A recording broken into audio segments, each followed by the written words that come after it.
Good morning, good evening, good afternoon guys, and welcome back to my channel. I hope you have a beautiful day. I hope you like my hat, and do you know where you can get yours too? In the link in the description. That was such a shameless plug. So,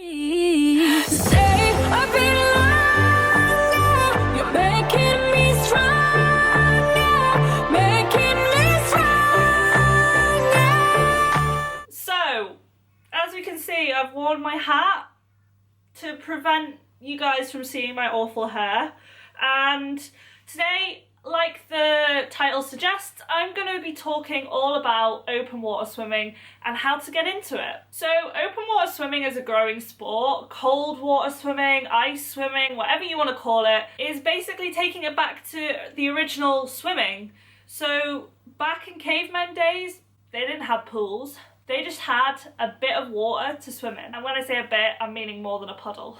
Open water swimming has grown popularity in the last few years, even in the last decade, and it has changed so much as a sport because of it. So many people are taking to it recreationally, which is absolutely amazing for the sport, just because it's getting people active, it's getting people happy, and it's getting people healthy. But I want to come to you for all you people who are thinking of trying open water swimming but don't know what equipment you need, how to do it safely, where to go, what to wear, kind of thing. So I'm going to provide you with all of the tips, tricks and little bits of information that you need to know before you go open water swimming. So the first thing I'm going to talk about is safety.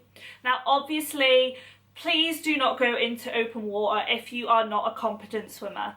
If you cannot swim at least 600 meters in a pool, just don't try open water. It's just not worth the hassle and putting yourself in danger more than anything. Now, open water swimming can be quite daunting for some people just because a pool is a very safe environment. When you're outdoors, you're literally left to your own devices. So the first thing that I would say is never go on your own. Make sure that you have at least someone in the water with you, and preferably someone on shore being a shore spotter for you. Safety boats and that kind of thing are amazing, but definitely make sure that you're not going in the water with nobody knowing where you are at all times. Obviously, shore spotters are great, but it's not much they can do if you become into difficulty. So preferably at all times, either have a safety boat or another swimmer with you, just for that extra precaution. So the next thing to talk about is kind of similar to safety, and that is a new piece of equipment that you should have for going open water swimming. Now, a lot of shops do sell these. You can get them online. Right Sports, I will leave the link below to the tow floats that you can purchase, but you should have a tow float if you are swimming outdoors. A tow float is basically something that you clip around your waist. It's kind of an inflatable thing that just follows along behind you. You never even know it's there, but one, they're brightly coloured so you're easily seen, and two, they can actually save you if you become into difficulty. I would never put a 90 kilo person versus a tow float because they're tiny, but they can still save you. Okay, so the next thing to think about is the cold. Now, cold water shock is the biggest killer when it comes to open water. So the problem is that a lot of people just go straight in, they immediately have that reflex of gasping, and then they just drown. So to avoid this, one, I would suggest wearing a wetsuit. You don't have to wear a wetsuit, but at least know the ways of overcoming cold water shock. Now, the first way to overcome cold water shock is by warming your core temperature beforehand. So really like doing runs, a jump, almost like a circuit before you get in the water, but you need to make sure that that core temperature is nice and high. You would always warm up before you went to the gym, so why wouldn't you warm up before you get in the open water? The next thing to be wary of is acclimatization. So obviously your body, if you're in a hoodie and a jacket and dry robe, you're gonna go from really warm to really cold really quickly. So what I would do is try and take off a layer at a time, just gradually reducing the amount of protection you have from the cold, and eventually you'll just acclimatise to that weather. What a lot of people confuse is cold water shock and hypothermia.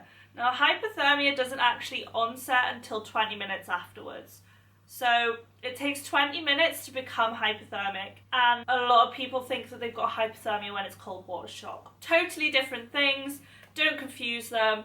I'm not a scientist, but if you are interested in knowing more about that, then I will link Ross Edgley's videos below. He talks so well about cold water shock, hypothermia, when he takes Matt Does Fitness and Eddie Hall into the open water. Okay, so where can you go open water swimming?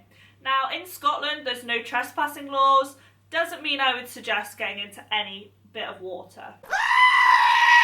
So what you want to make sure is that you're getting into a water controlled, like a high quality water area. You don't want to be getting into a pond that has got all sorts of chemicals and all sorts of fertilizers in them. You want to go to somewhere, normally an activity centre, which does do quality control on the water that they have in their loch, lake, whatever. So obviously, me being in Stirling, I have a few favourite places to go.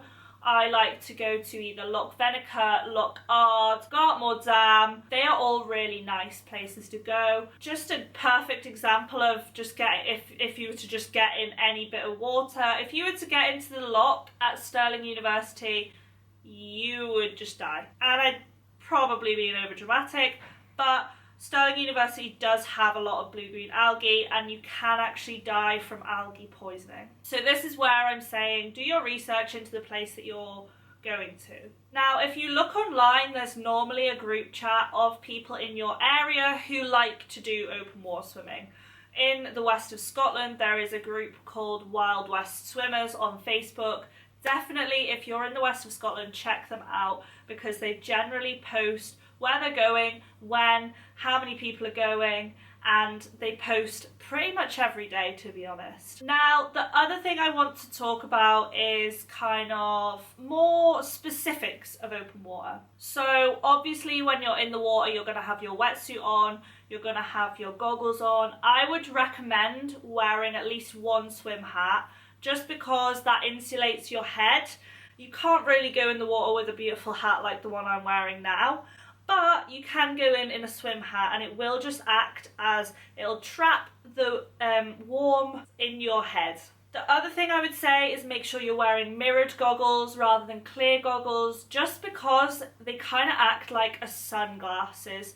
So obviously when you're around water, water reflects light a lot, and if you wear mirrored goggles, they kind of act like sunglasses and the sun doesn't really hit your eyes. I know we don't get much sun in Scotland, but we do still see it sometimes.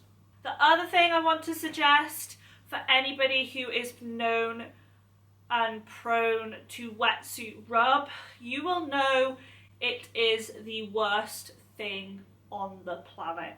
And that is no exaggeration. I've had wetsuit rub before, and every single time my baby hairs have got stuck in it, and every time I turn my head it's cracked. It's just not pleasant, and it's just not fun.